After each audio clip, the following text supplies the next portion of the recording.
Amis du soir, bonsoir. Si vous aimez mon contenu, n'hésitez pas à aimer la vidéo, à laisser un commentaire et à vous abonner à ma chaîne. Merci d'avance pour votre soutien immense. Amis du soir, bonsoir. Je vais commencer ma vidéo avec une petite séance de relaxation. Installez-vous confortablement dans un endroit calme et paisible où vous ne serez pas dérangé.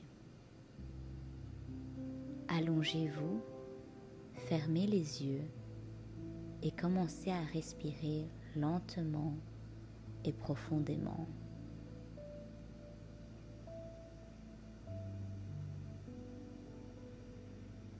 Prenez quelques instants pour vous concentrer sur votre respiration.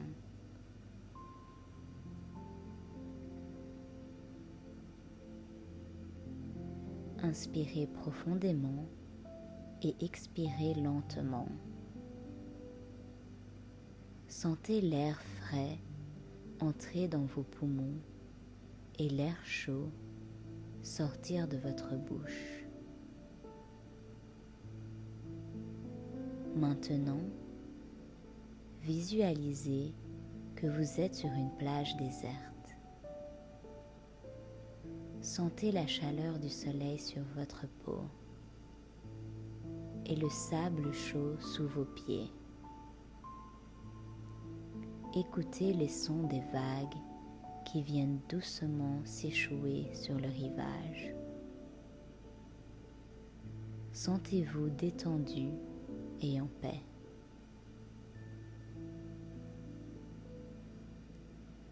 Laissez toutes vos tensions, vos soucis et vos préoccupations s'évanouir au fil de la marée.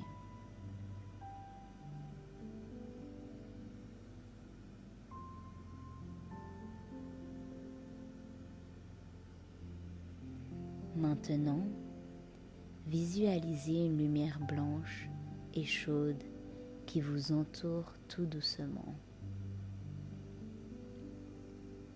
Cette lumière vous enveloppe dans un cocon de paix et de sérénité. Sentez cette lumière vous réchauffer et vous réconforter. Sentez maintenant votre corps se relâcher de la tête aux pieds. Relâchez toutes les tensions, les douleurs et les préoccupations.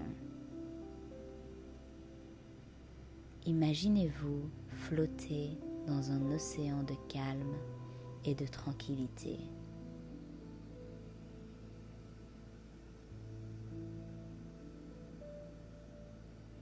Sentez la paix intérieure qui vous envahit. Laissez-la vous réconforter et vous guider vers un état de relaxation profonde. Prenez quelques instants pour vous concentrer sur votre respiration à nouveau. Inspirez profondément et expirez lentement. Sentez-vous calme et paisible.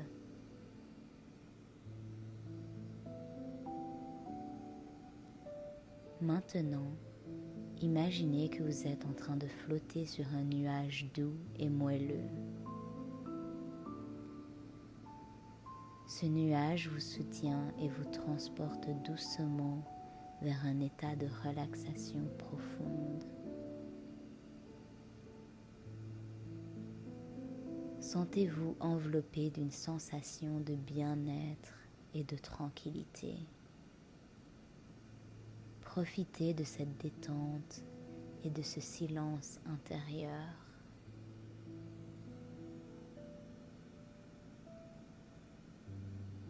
Maintenant, visualisez que vous êtes dans une forêt calme et paisible. Les arbres sont grands et majestueux. Les feuilles bruissent doucement dans le vent. Écoutez les sons de la nature qui vous entoure.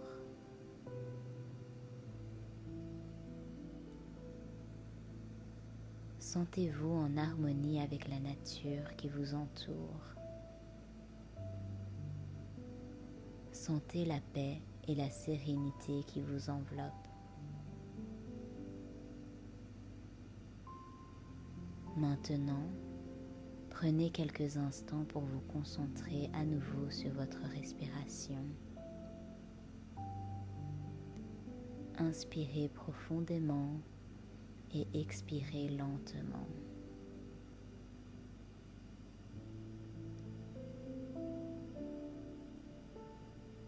Sentez-vous calme, détendu et en paix.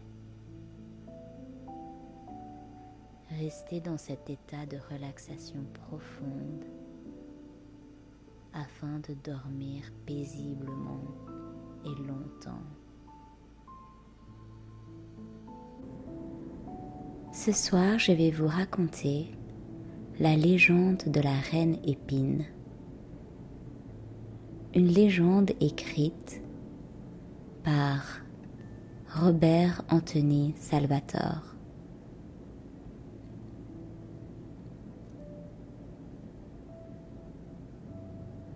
Il était une fois, il y a bien longtemps, un minuscule pays qui était si petit qu'il n'y avait trace de lui dans aucune carte. Ce pays, le monde fantastique, était gouverné par la reine des fées. C'était une dame magnifique. Elle avait de longs cheveux blonds, de grands yeux gris et un sourire radieux. Ce pays était très prospère. On ne connaissait ni la peur, ni la faim, ni la soif, ni la misère et ni les guerres.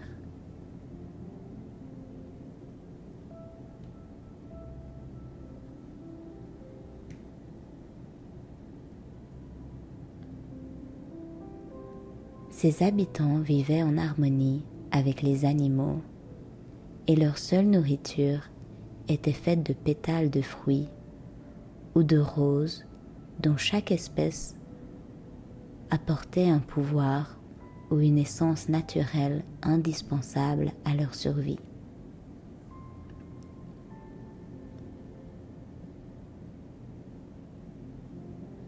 Les lacs d'eau, intarissables, étaient si clairs et si transparents que l'on pouvait voir les milliers de poissons de couleur de feu qui y vivaient.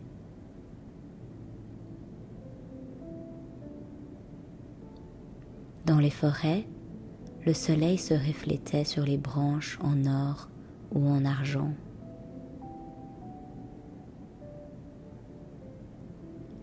Les gens ne connaissaient pas la misère, car chaque fruit était enrobé d'une matière précieuse. Toutes les cerises étaient recouvertes d'une enveloppe de diamants. Les framboises de saphir. Les poires de rubis. Les pommes d'émeraude. Les pêches d'aiguës marines. Une fois la précieuse enveloppe retirée, on pouvait manger le fruit juteux.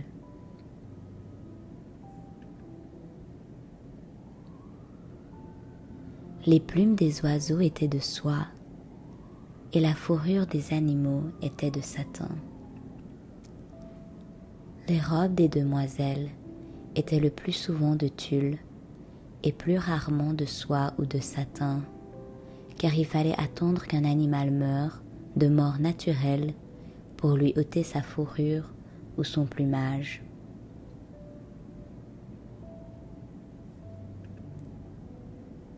Les coutures ou broderies étaient faites de fils d'or blanc et ornés de 1000 éclats de cristal. Les chapeaux étaient cousus fil par fil à la main, et les écharpes ou les gants n'existaient pas, car l'hiver n'existait pas.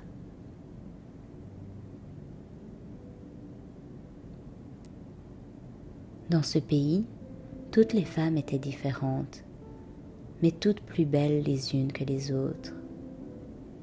Et les hommes, tous des seigneurs, ne connaissaient pas la jalousie. Mais ce pays était si petit que personne, sauf ses habitants, ne pouvait le trouver. Les terriens en firent donc une légende.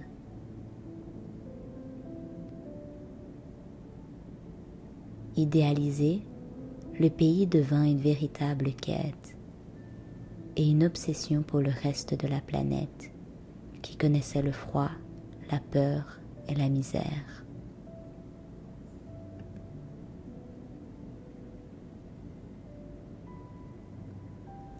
Le monde, à cette époque, ne s'organisa alors qu'autour de la perspective de trouver ce beau pays.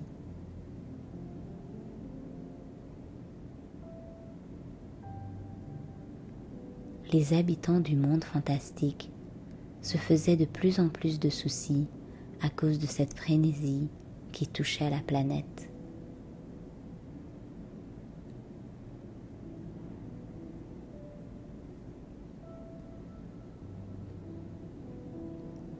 La reine des fées, qui était la dernière de son espèce, se tourmentait à ne savoir que faire.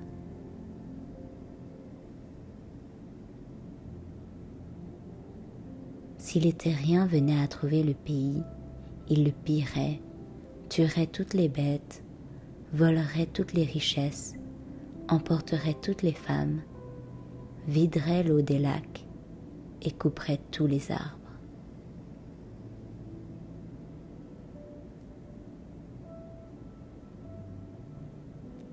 Leur terre ne serait plus et leur prospérité ne serait plus qu'une légende.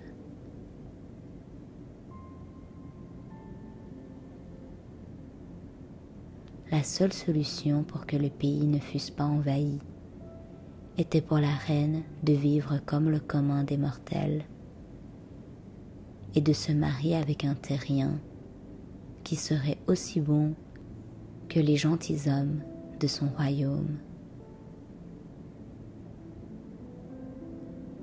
Mais la reine ne pourrait jamais tomber amoureuse, car les reines ne pouvaient pas.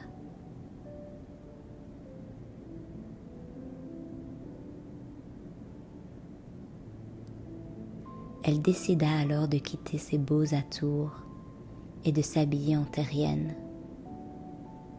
Mais une fois le moment venu de partir, elle dut laisser son cheval à l'écurie, car sa robe couleur de neige et ses crins couleur de lune les trahiraient tous les deux.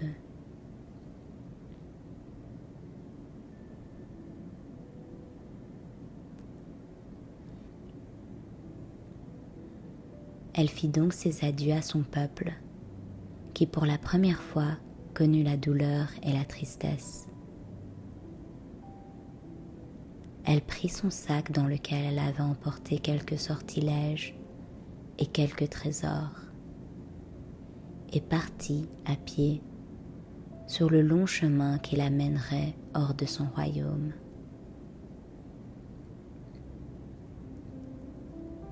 Elle marcha pendant 100 jours et 100 nuits dans les forêts sombres et la neige froide que connaissait le monde extérieur.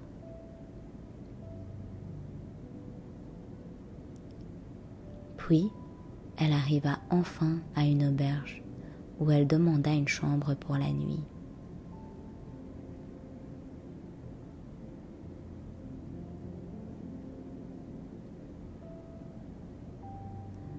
Le lendemain, elle partit très tôt pour la ville. Dans celle-ci, où tout lui semblait plus dur, elle demanda, loua une chambre pour une année dans un modeste logis.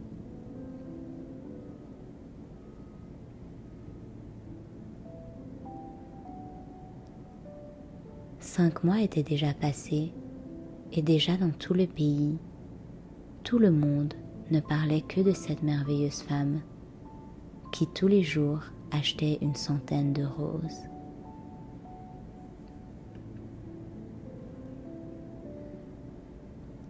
Personne ne savait d'où elle venait et personne n'avait vu si grande beauté. On dirait même que ses cheveux étaient d'or et que ses yeux étaient de diamants.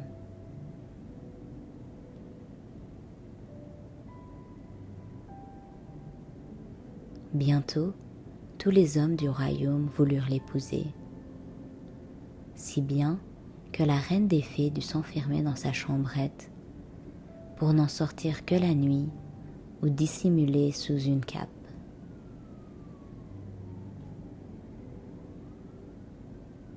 Ainsi, elle allait chercher de l'eau fraîche et des roses pour se nourrir.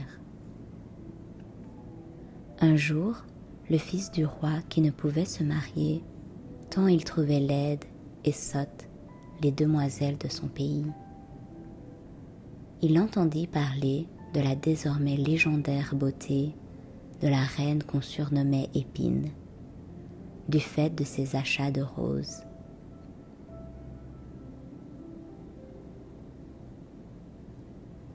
Il décida de faire le plus grand et le plus beau bal que le monde n'ait jamais vu.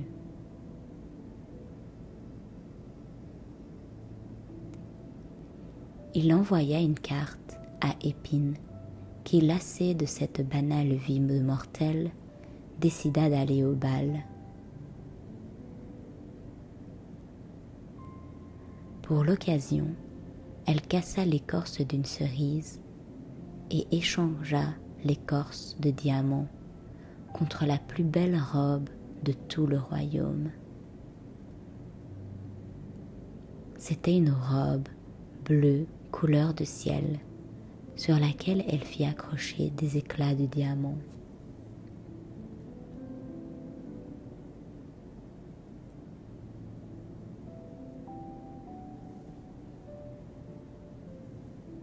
Elle brossa ses longs cheveux et loua un carrosse où elle partit pour le bal.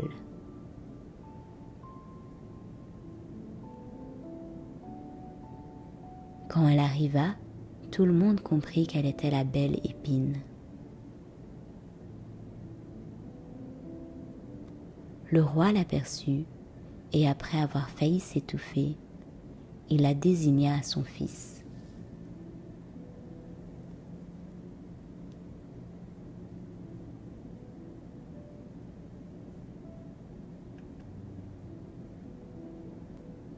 Épine comprit que la fête avait été réservée en son honneur, car le sol, les tables et les murs étaient recouverts de roses de toutes les couleurs. Et bien qu'elle n'en eût l'eau à la bouche, elle ne laissa rien paraître.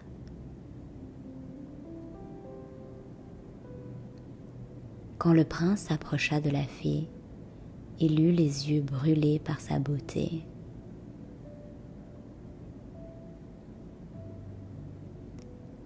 Il sut alors enfin qu'il avait trouvé la femme de sa vie.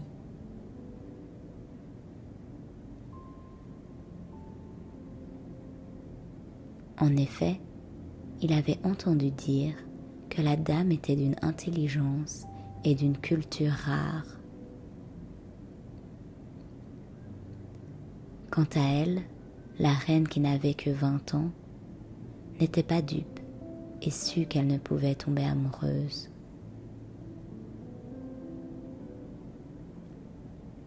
Deux mois passèrent et le mariage d'Épine et du prince Constant fut célébré.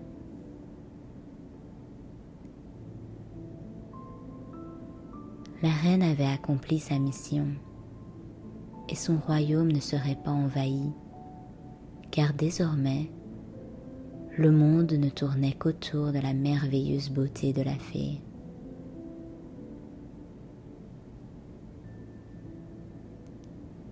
Même si son mari était très beau, gentil et très attentif à ses moindres désirs, Épine souffrait de l'absence de son peuple, de ses amis et de son magnifique cheval.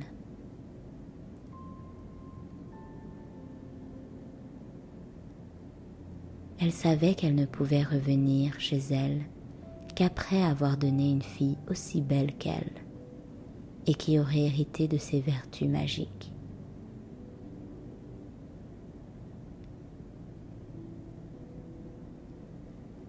D'année en année, Épine s'attacha à son mari.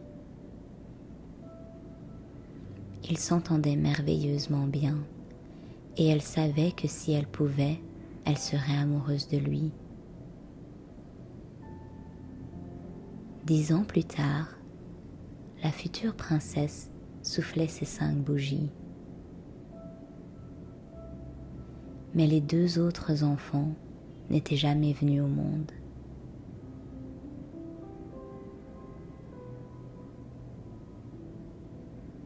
La reine, de plus en plus triste, demanda à son mari de la laisser retourner d'où elle venait pour 1 année avec leur fille. Et elle jura qu'après elle reviendrait.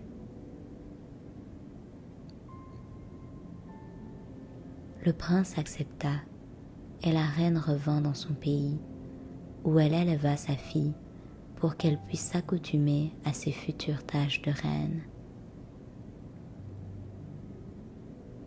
L'année suivante, elle revint avec sa fille et décida de repartir chez elle avec son mari.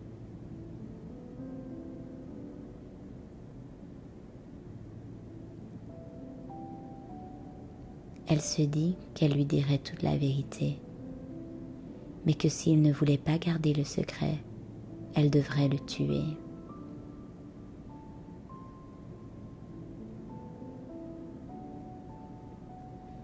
Épine, de son surnom, expliqua alors dans une conversation qui dura 10 jours et 10 nuits à son époux son histoire, et enfin lui demanda de venir avec elle. Il lui dit qu'elle devait réfléchir. Elle lui accorda 1 année entière pour qu'il puisse se décider. L'année suivante, la petite princesse qui se nommait Sarina avait 7 ans, et le temps était venu pour son père de donner sa réponse à sa femme.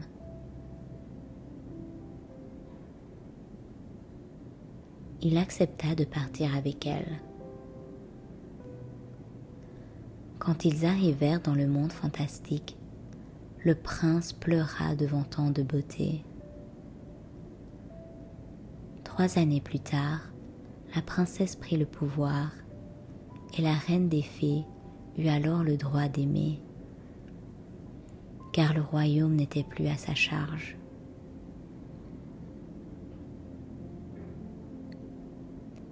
Elle eut enfin droit au pur bonheur. Elle aimait sa fille, son mari, et tous les 2 l'aimaient aussi. Quant au reste de la planète, les gens ne consacrèrent leur attention que sur la belle histoire qui devint légende du prince et de la belle Épine, qui disparurent un beau matin de printemps.